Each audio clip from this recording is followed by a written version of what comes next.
Vamos conversar um pouquinho sobre a bulimia, sobre essa naturalização do comportamento bulímico e como que é importante sabermos mais sobre isso para justamente ajudarmos melhor esses pacientes que estão sofrendo com essa demanda na clínica.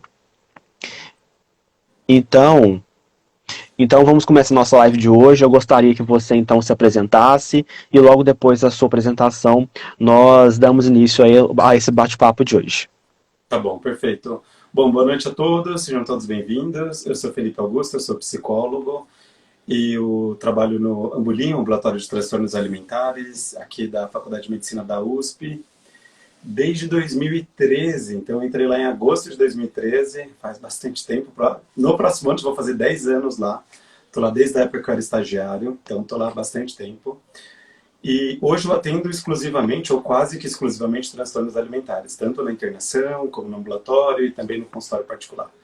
Então, estou muito contente em poder contribuir com essa live, principalmente a nível de ajudar as pessoas em geral a se conscientizarem em relação à normalização de comportamentos alimentares que podem levar para um adoecimento muito mais profundo, como, por exemplo, um quadro de bulimia nervosa. Sim, sim.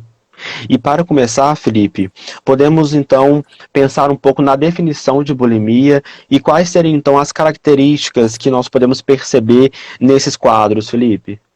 Perfeito. Bom, quando a gente fala sobre bulimia, acho que a gente vai ter que voltar um pouco na história em si. Acho que é interessante até para a gente conseguir fazer uma linha do tempo, né? Então, se a gente volta lá para 1970, por ali, já existia de forma muito conhecida e até consagrada dentro da psiquiatria o diagnóstico de anorexia nervosa, que foi o primeiro diagnóstico dentro dos transtornos alimentares reconhecido e muito bem fundamentado.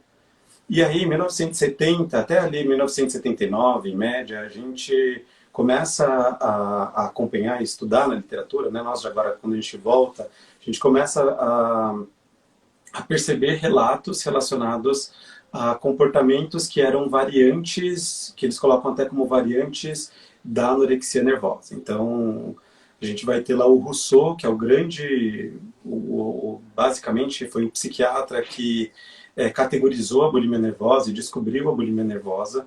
E o Rousseau, em 1979, ele, no ambulatório de transtornos alimentares de Londres, inclusive do Hospital de Maudsley, ele que montou a unidade de transtornos alimentares do Hospital de Maudsley, o Rousseau, ele começa a receber pacientes com anorexia, e nessa recepção dos pacientes com anorexia, ele começa a perceber que tinham pacientes que não se categorizavam oficialmente como pacientes que tinham anorexia. Então, ele começa a perceber como se fosse uma variação do comportamento anoréxico, e ele descrevia na época da seguinte forma: pacientes que tinham uma ingesta alimentar muito grande, muito maior em comparação com os seus pares, pacientes que, através dessa ingesta alimentar, se tinha ali uma perda de controle.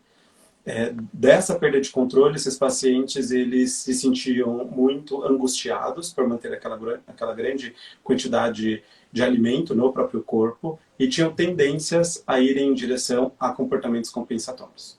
Então isso vai ser o que Rousseau ele vai dizer como um critério A, em termos de primeira definição diagnóstica, associado a um critério B, que o Rousseau ele vai falar sobre o medo intenso de engordar.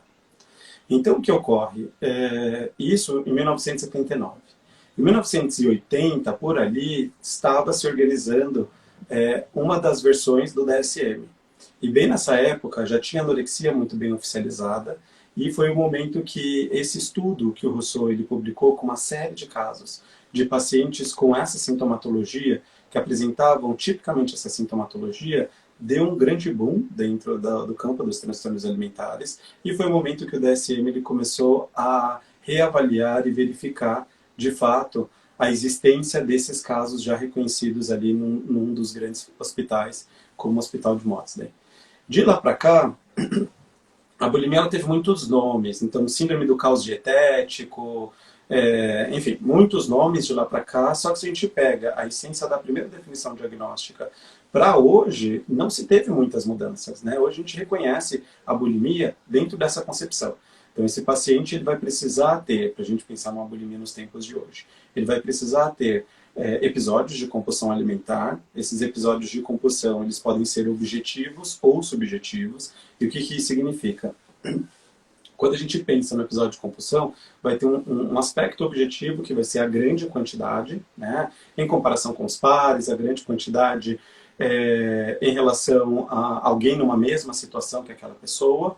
Esse é um critério objetivo que todo mundo consegue quantificar de forma objetiva esse episódio. E nós também teremos pacientes que podem ter episódios subjetivos, que são episódios que não vai ter uma grande quantidade de alimento, só que esse paciente ele vai ter uma vivência como se tivesse comido uma grande quantidade, né? Esses dois elementos dentro do sintoma aqui, da compulsão, que a gente sabe que é um sintoma comum dentro da bulimia, esses pacientes eles precisam ter ali o que a gente vai chamar de uma perda de controle. Então, esse paciente ele pode ter uma compulsão objetiva, subjetiva, mas precisa estar associado a essa perda de controle. Além disso, esse paciente ele vai ter um inclinamento muito forte relacionado a ir por vias de compensar aquilo que foi ingerido em grande quantidade ou que ele acredita que foi grande quantidade. Então, aí que entra o eixo mais típico da bulimia, que seria o aspecto de métodos compensatórios. Os métodos compensatórios, eles são inúmeros, né? A gente sabe, os pacientes são muito criativos em relação aos métodos compensatórios, mas vai ter ali uma finalidade, em linhas gerais, de conseguir eliminar ou gastar ou retirar aquilo que o paciente ingeriu, né? Além disso, vai precisar ter um medo intenso de engordar, que nem o Rousseau ele trouxe como sintomatologia. E também a gente vai observar que esses pacientes eles acabam definindo, né, sucesso, definindo elementos da própria personalidade, estima, muito associada a peso, corpo e alimentação. Okay? Então vai ter até diferenças clássicas entre bulimia e anorexia. A primeira diferença talvez vai ser peso, né?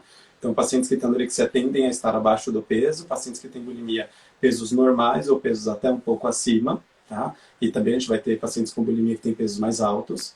E também o aspecto de personalidade. Então, a gente vai ver na anorexia uma personalidade mais alancástica, mais rígida, mais controladora. Na bulimia, o que vai predominar vai ser aspectos mais impulsivos, mas também pode ter traços muito rígidos de controle. A gente vai ver um eixo de impulsividade muito mais latente do que os pacientes que têm anorexia. Até pelo fato de, quando a gente pensa numa restrição alimentar em si, o paciente que tem anorexia nervosa, muitas vezes ele consegue ficar longuíssimos períodos dentro dessa ingesta muito restritiva. Pacientes que têm bulimia, muitas vezes não vão tolerar ou aguentar ficar tanto tempo dentro dessa ingesta alimentar tão restrita e vão ter muitos rebotes relacionados aos episódios de compulsão alimentar, né? Sim. Então, hoje a compreensão de bulimia, se a gente pensar em alguns sinônimos, então bulimia vai ser sinônimo de compensação, né? E do ponto de vista de sentimento, bulimia vai ser sinônimo de culpa, por isso que compensam, sabe? Uhum. Porque essa culpa, ela é muito latente. Sim. E, Felipe, sobre os episódios, o que provoca esse episódio de compulsão alimentar, no caso da Perfeito. bulimia?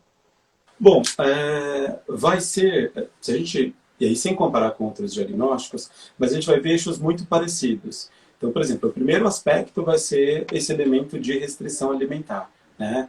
Só que é diferente dos pacientes que têm anorexia. Então, nos pacientes que têm anorexia, a gente vê muitas vezes aquela compulsão mais orgânica, aquela compulsão fisiológica, por conta dessa restrição alimentar muito forte, muito acirrada. A gente vai ter também pacientes que vão ter essa compulsão alimentar como um rebote desses períodos de restrição, só que o que é mais típico na bulimia vai ser a compulsão por via interpessoal, por via de estresse, por via emocional, e não necessariamente exclusivamente por conta da restrição, que é mais comum lá na anorexia nervosa. Por quê? Porque aqui a gente vai ter o eixo multiimpulsivo, né? Então, não raro, esses pacientes vão ter uma evolução ali de diagnóstico associado muitas vezes com outros transtornos do impulso, ou transtornos de eixo de desregulação emocional.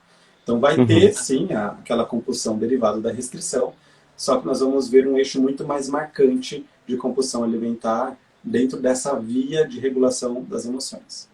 Uhum. Sim. E sobre esses fatores que podem provocar, nós podemos pensar essa naturalização como fator mantenedor do próprio comportamento bulímico, Felipe? Super. Porque o que acontece? Quando a gente pensa, levando para esse eixo social de normalização, hoje a gente vai precisar entender um pouco aonde a sociedade está inserida, né? A gente está muito inserido numa cultura de dieta. E o que isso significa? Muitos dos comportamentos alimentares transtornados começam a ser colocados como se fosse algo quase que natural. Então, falar excessivamente sobre dieta, as pessoas testarem dietas de forma deliberada, né? Esse aspecto compensatório, aqui eu vou chamar a atenção das pessoas que estão aqui para esse aspecto compensatório, que aí é a simbologia, quando a gente pensa na bulimia nervosa, que é algo muitas vezes incentivada e não raro as pessoas elas observam isso no dia a dia. Então hoje em dia existem falas de, por exemplo, se você comeu algo que você acha que você não deveria, ou se você comeu demais, não tem problema, faz isso, faz aquilo, pula essa refeição. Gente, tudo isso a gente está falando sobre compensação, né? Então, é esse aspecto compensatório, nós vamos precisar tomar um pouco de cuidado, porque se a gente não tem um olhar crítico, isso está muito presente, né?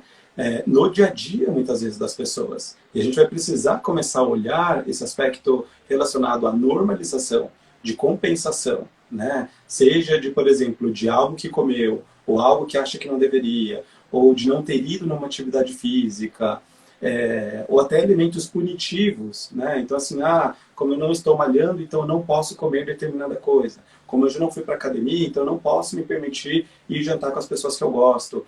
Tudo isso a gente está falando desse eixo de compensação, né? E se a gente não tomar cuidado com isso, dependendo da frequência e intensidade, essa pessoa ela vai caminhando para uma proximidade de um diagnóstico de bulimia propriamente dito. E não raro, nós vamos observar falas relacionado a aspectos compensatórios dentro de ambientes fitness, né? Dentro de uma academia, muitas vezes dentro de programas de emagrecimento, dentro de aconselhamentos nessa linha de ser saudável, dentro de mídias sociais, né? Então, tudo isso a gente tem que tomar um pouco de cuidado, porque tem muito esse incentivo voltado à compensação.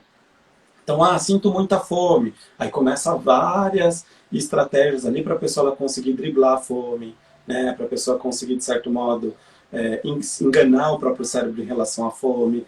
E todos esses eixos compensatórios, eles são muito delicados, porque é um prato cheio para o adoecimento, né?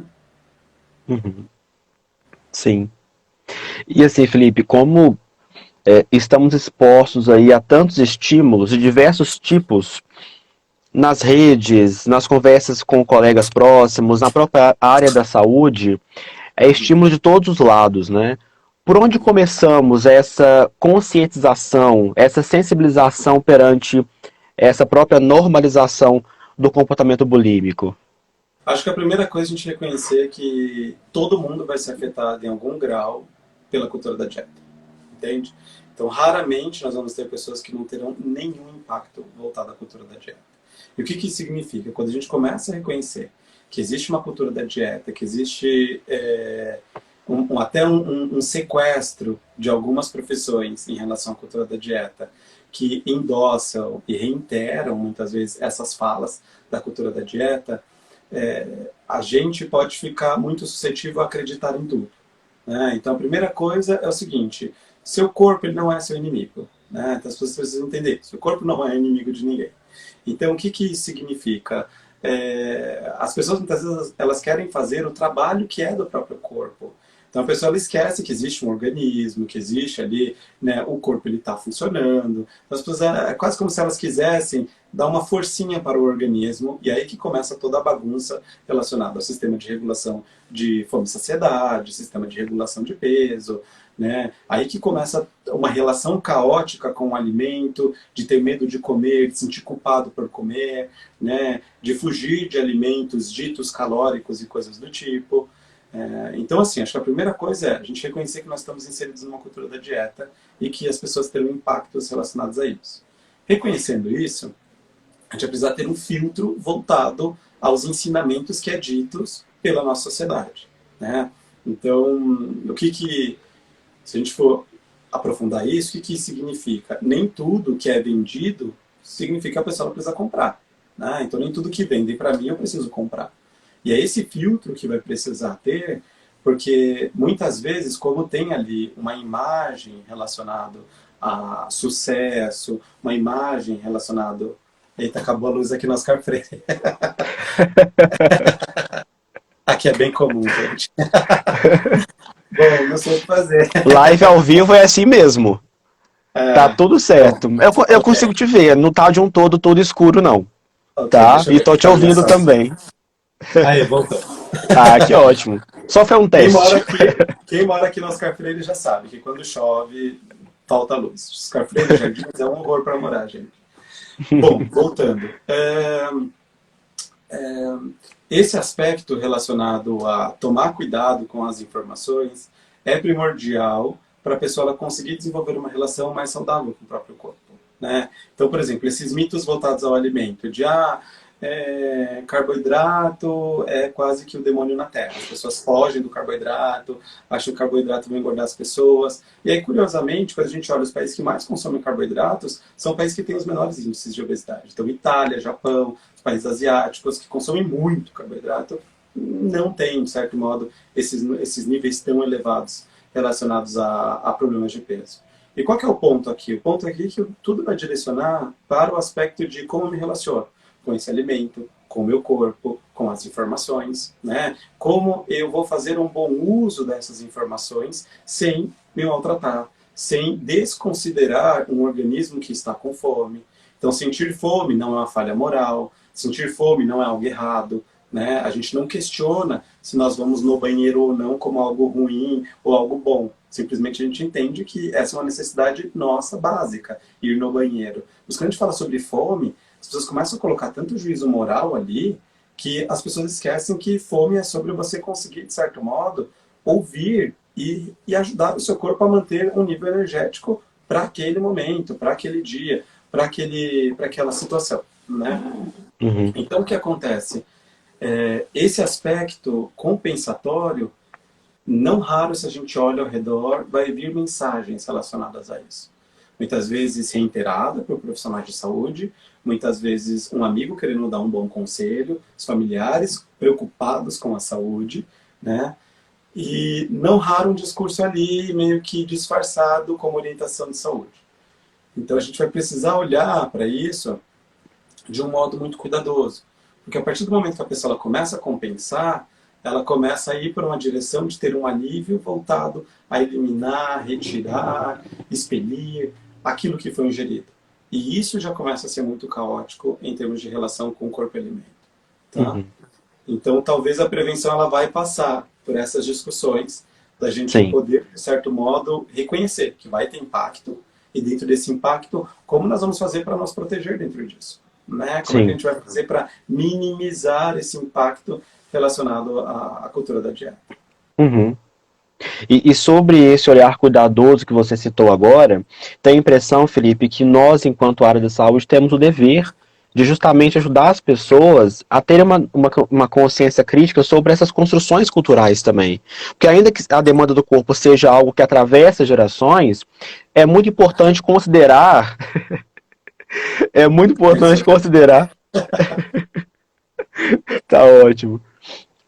Então, assim, é importante considerar a fase que vivemos no mundo, inclusive, né? Ou seja, como que as mídias influenciam essa demanda do comportamento bulímico hoje, em Sim. 2022, né? E as gerações vão nos trazendo demandas diferentes, assim, né? Sim, e até, por exemplo, se a gente olha algumas falas, né? A pessoa, se a gente fica atento no dia a dia, não raro, todas as pessoas que estão aqui assistindo vai conseguir observar alguma fala no nível de compensação, né? Do outro, ai, nossa, comi demais, então, nossa, amanhã sem dúvida eu tenho que voltar para academia. Esse final de semana coloquei o pé na jaca, eu tenho que começar na segunda-feira a treinar novamente. Entende o que eu estou dizendo? Então essas E o dia do falas, lixo? o dia Esse dia do lixo na academia é um clássico. Dia do lixo, que é bem problemático isso, né? Que coloca o alimento nesse lugar de ruim, negativo, perigoso, né? Então, e aversivo, porque ninguém é uma coisa que as pessoas se permitem de vez em quando, e é quase como se fosse uma autorização relacionado a um comer maior, né? Um comer com perda de controle, não raro, e tudo bem, porque daqui a pouco a pessoa ela vai compensar. Né? Então, assim, dependendo da frequência e intensidade que isso ocorre, sim, a gente pode estar falando sobre um transtorno alimentar. Né? E muitas vezes normalizado por ambientes que consagram isso. Então, tem a normalização.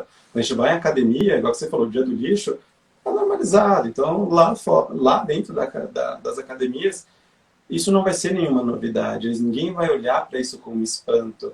Isso vai ser uma coisa ali do dia a dia das pessoas. Então nós temos que tomar cuidado, entender que compensação é sintoma, né? E se é sintoma, a gente não sabe como isso vai se desenvolver ou como isso vai evoluir ao longo do tempo. Então se a gente pega alguém que está praticando esse sintoma objetivo, associado a uma personalidade mais rígida ou uma personalidade muito mais impulsiva, aonde isso pode parar em termos de desenvolvimento? Né? A gente tem que tomar um Sim. pouco de cuidado com essas falas fitness que tem uma roupagem de cuidado, mas que não cuida. Uhum. Pensando nessa ideia de uma conscientização, como que você pensa a importância da escola e também da família nesses anos iniciais de vida? Legal. Ó, vou começar primeiro com a família, depois a gente entra em escola. Bom, a família, eu acho que algo primordial envolve a relação que os pais têm com o próprio corpo e alimento, né? Porque, por exemplo, quando as famílias perguntam, Felipe, mas o que eu faço? Na primeira instância, eu peço para eles começarem a avaliarem como está hoje a relação que eles têm com o próprio corpo e alimentação. Né? Porque não raro a gente não sabe quem está ao redor e quem vai escutar falas muito autodepreciativas em relação ao corpo. Então, para uma criança, ver um adulto, uma pessoa que admira, pode ser um membro da família ou qualquer outra pessoa que essa criança ela admira, detonando o próprio corpo, isso indiretamente pode dar uma referência sobre o corpo dessa criança. Né? Pode ser que essa criança adolescente comece a se questionar em relação ao próprio corpo, de uma forma que muitas vezes é muito baseada numa crítica pré-estabelecida de um padrão de beleza europeu, que nem é o nosso, né? Nós somos latinos, um padrão de beleza que exclui toda a diversidade corporal, toda a diversidade racial, étnica, tudo que a gente tem de diversidade. Então, quando a gente pensa em família, a família ela pode ser um ambiente muito forte de cura e de reabilitação, e também um ambiente que pode ajudar muito em manter a doença. Né? E verificar isso, analisar isso, a gente tem que tomar cuidado para isso não cair num lugar de culpados, porque a gente já sabe que não existem culpados quando a gente pensa em transtornos alimentares. Né? A própria Academy for Eating Disorders, eles publicaram uma nota explicando isso de uma forma muito bem descrita, todas as hipóteses que abordagens trouxeram sobre culpa dos pais, e eles mostraram lá que não tem evidência para isso, nunca isso se comprovou, mas a gente sabe que pode existir núcleos familiares que podem contribuir para essa criança adolescente evoluir muito e se curarem, ou se manterem dentro da doença por N razões. Tá? Eu acho que no núcleo familiar, a primeira coisa é os pais poderem melhorar a relação que eles têm com o corpo e alimento, para isso poder refletir nos próprios filhos.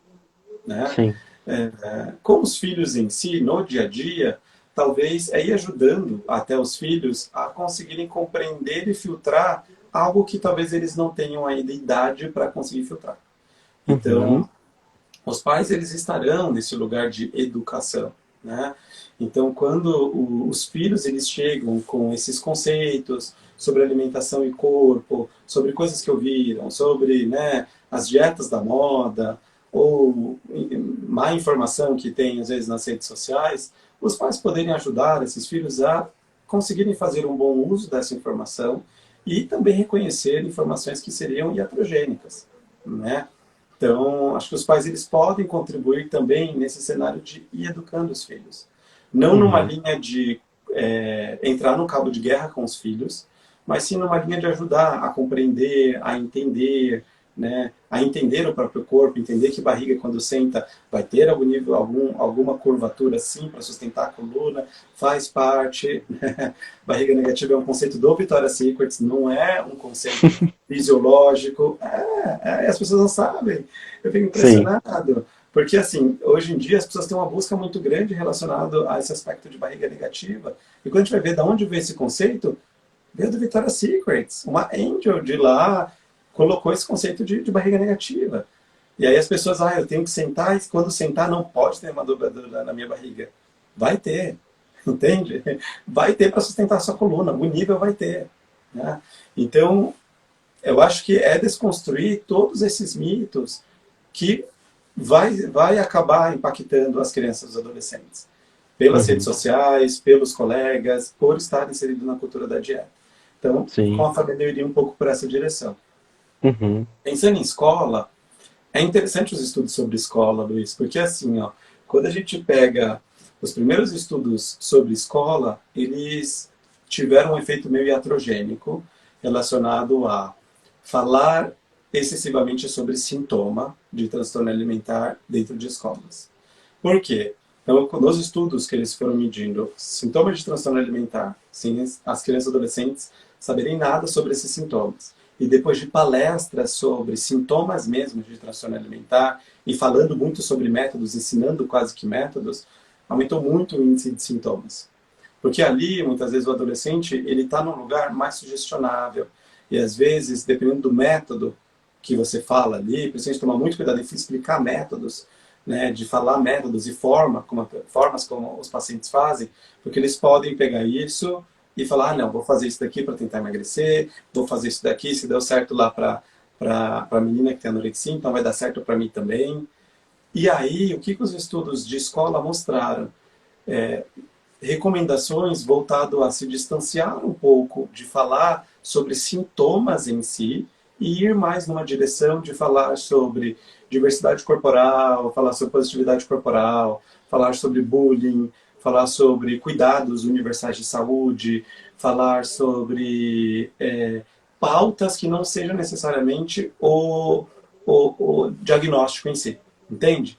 Pautas que Uhum. vão nessa linha relacionado à estima, cuidados universais de saúde, positividade corporal, melhor relação com corpo e alimento. Isso tinha um efeito muito mais positivo do que falar objetivamente sobre o transtorno em si. Tá? Uhum. Sim. Então, nesses dois núcleos, esses caminhos podem ser mais conectados. Uhum. E você falando sobre a linguagem, né, e aí você cita a família também, a escola, eu sempre falo que a linguagem tem um poder de acolhimento, mas também de segregar as pessoas. Né? Ela mal colocada num contexto, ou de forma inadequada, pode levar aquele adolescente, aquela criança, a justamente entender de uma outra forma a informação dita, né? Então, como que é importante pensarmos como estamos falando sobre alguns assuntos, e aí para cada faixa etária, nos contextos específicos, porque de fato essa linguagem pode chegar no outro de uma outra forma, né, Felipe? Sim, totalmente, totalmente. E até quando a gente pensa nesse aspecto de linguagem, tomar muito cuidado em não ensinar métodos, tomar cuidado para explicar especificamente como fulano fez determinada coisa, o que tinha naquela dieta, como é que a pessoa ela fez para ter algum comportamento purgativo, porque a gente não sabe quem está escutando. Né? E às vezes quem está escutando pode ser ali o ponto que precisava para poder falar, não, vou testar isso daqui. Né? E até tem estudos falando que vai ter pessoas que muitas vezes vão desejar ter um transtorno alimentar com essa promessa relacionada a ter esse corpo extremamente magro. Entende? Então, Uhum. isso é muito delicado. Tem até Sim. uma. Eu lembro de uma pesquisa que mostrou que o medo de engordar está entre os 10 maiores medos que as pessoas têm. Entende? Então, olha isso. Então, a gente está falando de algo que é um prato cheio para desenvolvimento de transtornos alimentares, propriamente dito. Então, é Uhum. importante as pessoas ficarem atentas a isso. Uhum. Atentas a quais informações está internalizado em relação ao alimento e corpo, né? Como isso está se transformando em ação, quais ações que essa pessoa está tendo, porque muitas dessas ações elas desorganizam muito mais o organismo e criam um afastamento. Porque quando a gente pensa sobre corpo, Luiz, primeira instância o corpo é muito individual, cada um vai ter o seu de fato, entende? E quando a gente pensa nisso, a gente troca corpo por tipo de cabelo, cor de pele, cada um vai ter o seu, entende? Então, se a Uhum. gente não entende corpo dentro desse cenário, fica um pouco delicado. E quando eu digo isso, eu não estou ausentando cuidados universais. Então, cuidados universais são para todos. E quando eu falo para todos, Uhum. é fazer atividade física, poder ter uma alimentação conectada, é para todos. Entende? Só que dentro disso, quando a gente pensa nos transtornos alimentares, não é uma busca por ser saudável. Muitos dos pacientes, muitas vezes, não querem ser saudáveis. Isso é um discurso socialmente aceito. Então, eles Uhum. vão ter essa direção e é reforçado, porque fica ali grudado próximo de algo que seria saudável, mas se fosse saudável, esses pacientes, eles caminhariam para ter uma estrutura alimentar. Eles não Uhum. cortariam carboidratos da forma como corta, né? Eles não pulariam Sim. refeição desse jeito, né? Eles não ficariam 3 horas ou N horas ali dentro de academia ou fazendo qualquer outro método compensatório. Então, quando a gente fala Uhum. sobre transtornos alimentares, não é sobre busca por saúde, entende? Não é. É um disfarce ali. Está Sim. disfarçado, porque é uma busca por saúde, mas a gente percebe que está deteriorando a saúde, não está buscando saúde. Uhum. Uhum. E eu ouvi de uma paciente uma vez, assim, ela falou que aprendeu a, a zombar de si própria. Porque é uma pessoa gorda e ela achou isso como uma forma de, tipo um ganho secundário. Então, vou Uhum, ser a pessoa engraçada para que ninguém fale sobre o meu corpo. Como que uhum. você percebe aí esse mecanismo das pessoas usarem esse corpo gordo ou transtorno para poder realmente evitar ali, ou criar um comportamento compensatório, que nesse caso o ser engraçado também é compensatório, para realmente não voltar o olhar do outro para o peso, para o corpo, enfim. Isso até esbarra numa imagem social, muitas vezes, que está associado a uma pessoa gorda. Então, se a gente pega mediaticamente, né? Se a gente vai pegar filmes, novelas, se a gente for olhar a representação da pessoa gorda, muitas vezes vai estar nesse lugar, do engraçado, brincalhão, né? Que aí dá ali, é quase como se a pessoa ela endossasse em si agressões que prevê que os outros podem fazer, mas ela tem Uhum, um pouco de controle, porque é ela que está fazendo. Então ela está fazendo, ela já se blinda e previne que o outro faça, porque a própria pessoa está uhum, fazendo. Só sim. que com isso o que ocorre é não dar um espaço de visibilidade digna para pessoas que têm pesos mais altos ou pessoas gordas. Né? Porque essa palavra a gente vai ter que ressignificar. Infelizmente, a palavra gorda, até falar a palavra gordo, cria espanto. Né?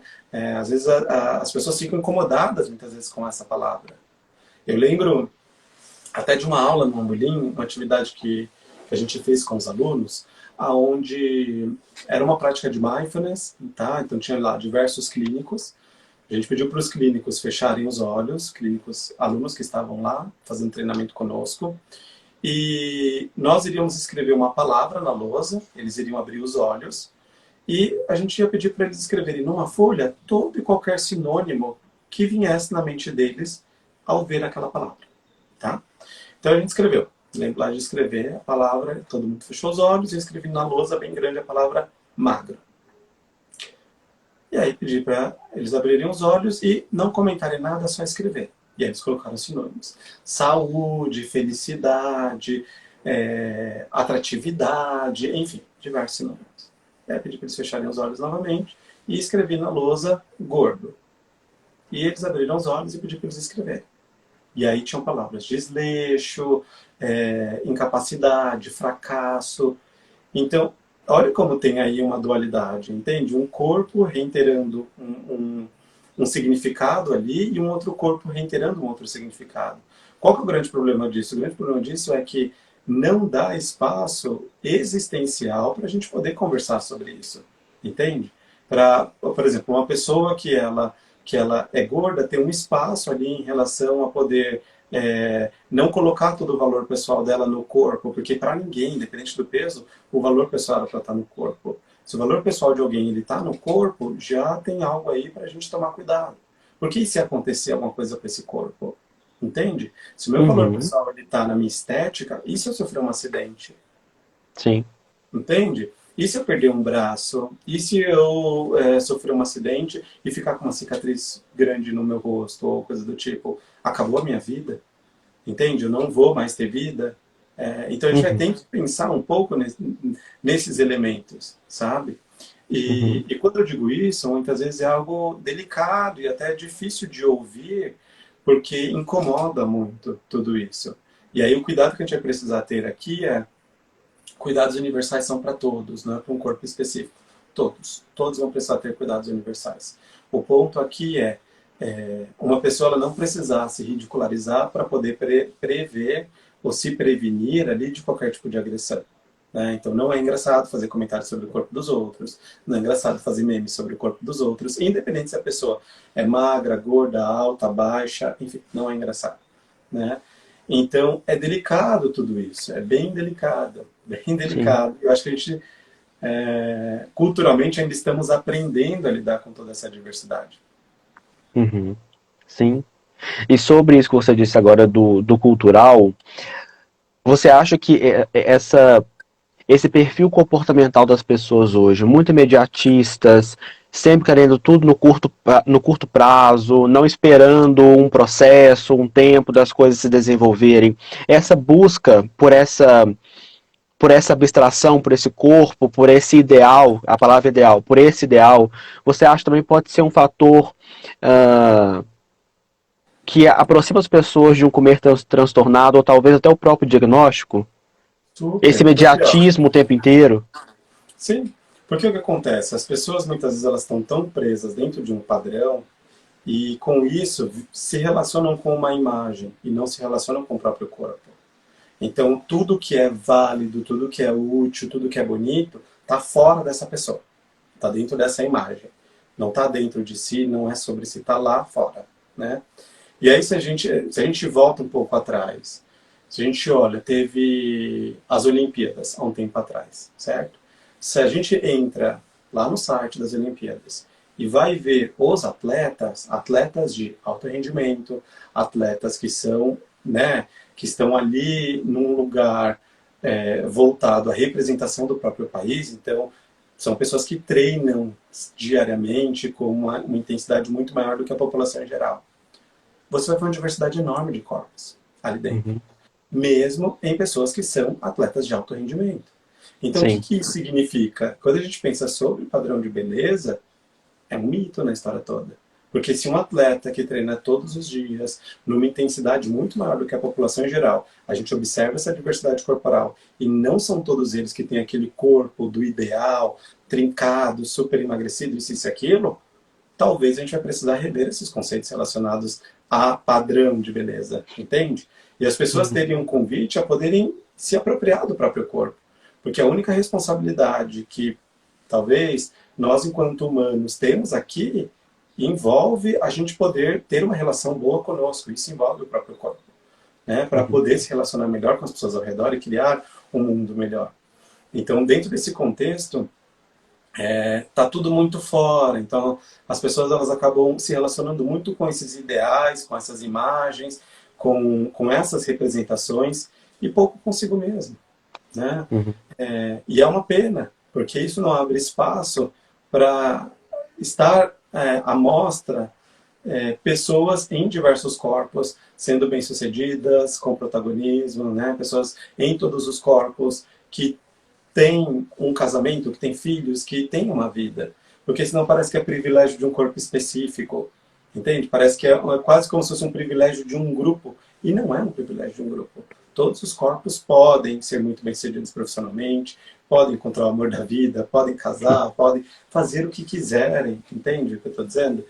Então, é uma discussão difícil e muito enraizada, porque a indústria ela sabe que isso dá dinheiro, né?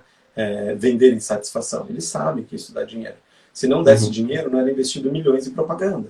Então eles só vão investir milhões porque eles sabem que vai ter retorno na influência no comportamento humano. Tá entendendo? Não é à Uhum. toa. Nenhuma empresa vai investir milhões em publicidade se não for influenciar algum comportamento. Então eles sabem, né? E aí pegar nesse aspecto de as pessoas elas querem se sentir especiais, as pessoas elas querem se sentir admiradas. Então, se alguém vender uma fórmula mágica que envolve ter esse corpo X, as pessoas começam a ir para essa direção. E o grande Uhum. problema disso isso envolve a pessoa ela começar a se distanciar de si. né? Então não gosta de nada sobre si, não se relaciona mais com consigo mesmo, e sim com esses ideais. Uhum. E quando vamos ouvir essas histórias de vida, é nitidamente claro, essa noção de que tem pouco da própria pessoa e muito de outras pessoas, muito de um ideal social, muito de uma busca muito incessante. E quando estamos ouvindo o Joãozinho, por exemplo, na vida do Joãozinho tem pouco sobre o Joãozinho. De repente, nem o Joãozinho sabe quem ele é, quem ele gostaria de ser, e nós também temos essa função de ajudá-lo a entender melhor sobre si, né, Felipe? Sim, totalmente. Porque o que ocorre? As pessoas elas buscam muitas vezes um sentido ou felicidade, né? De forma quase que intuitiva. E se a gente olha esse ideal de corpo, tá grudado esses sinônimos ali, né? Se a gente tira o aspecto corporal, aquilo que pode se sentir em termos de sentimento é o que a pessoa ela tenta em direção, entende? Mas a pessoa muitas vezes ela acha que só vai sentir aquilo estando no estado XYZ.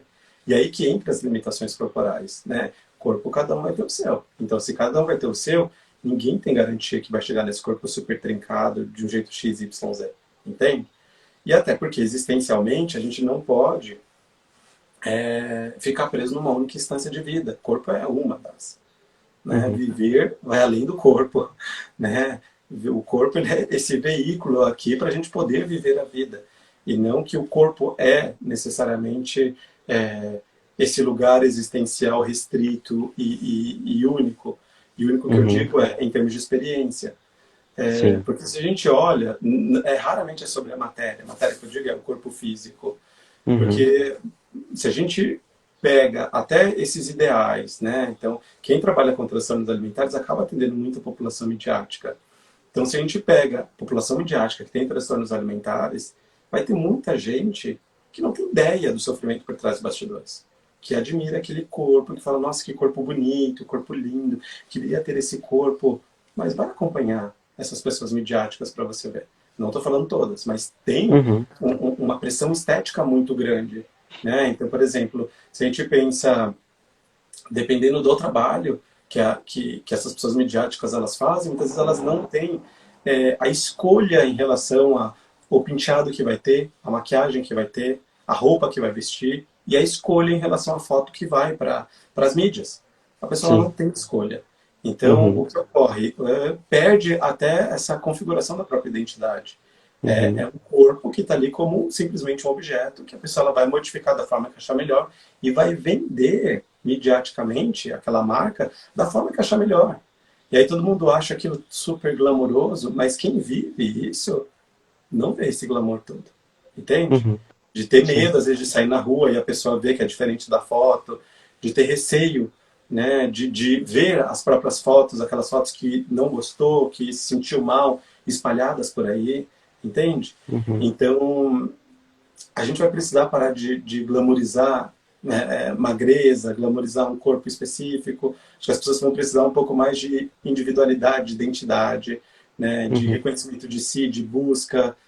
Esse caminho é muito mais interno do que externo. As pessoas estão ali, ó, no externo porque existem promessas, né? uhum, sim.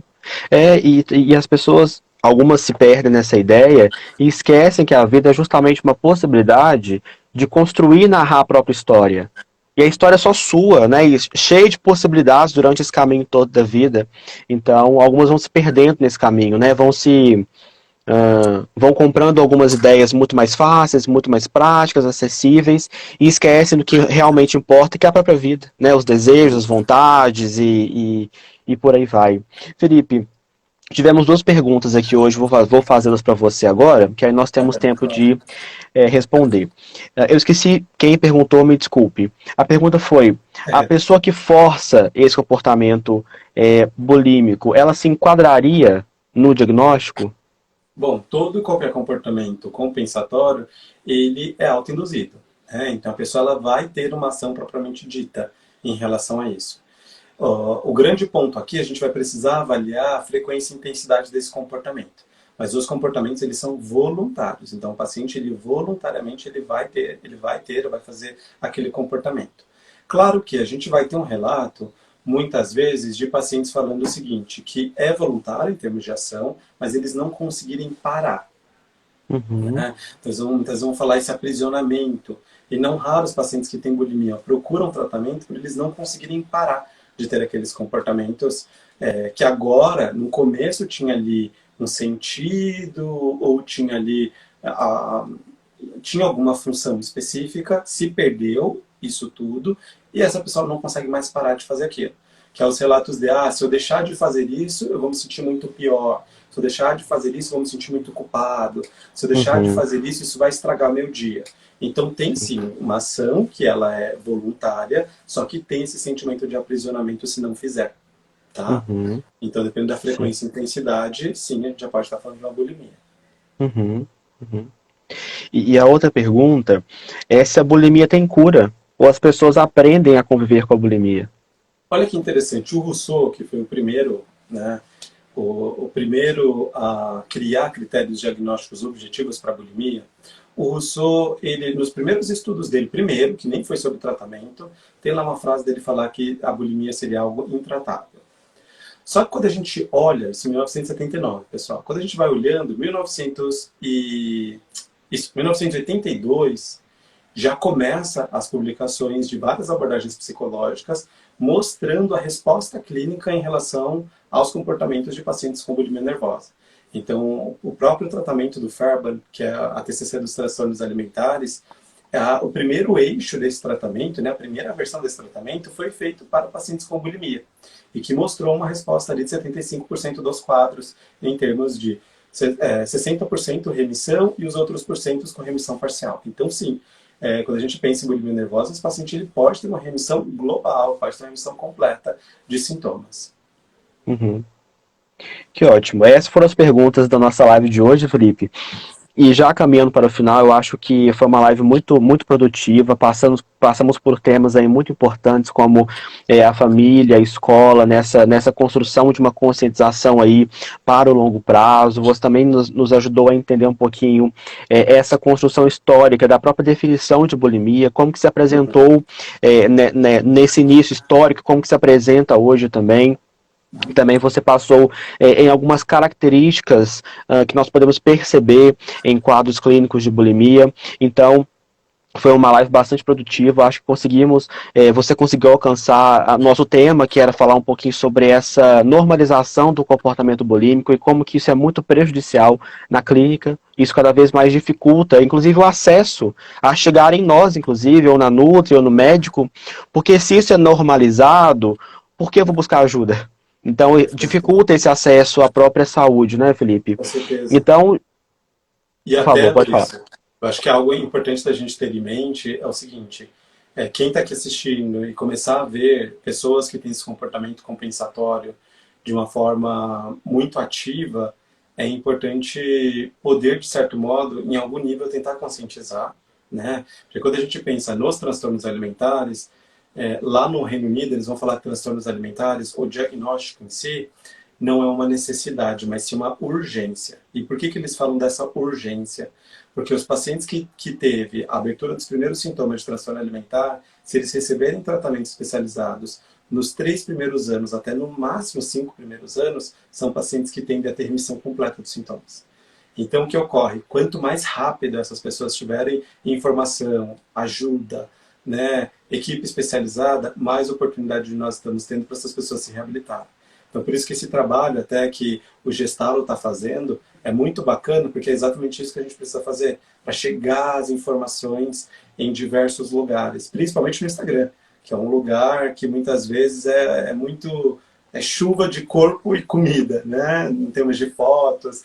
Então, a gente precisa ter essas informações de qualidade até como meio de conscientizar esse público que está adoecendo dentro das redes sociais. Sim, sim. Com certeza. Então, gostaria de agradecer a sua presença em nome do Gestalo. Obrigado por mais uma vez a parceria conosco aqui. Até breve. Obrigado, Luiz. Obrigado a todos.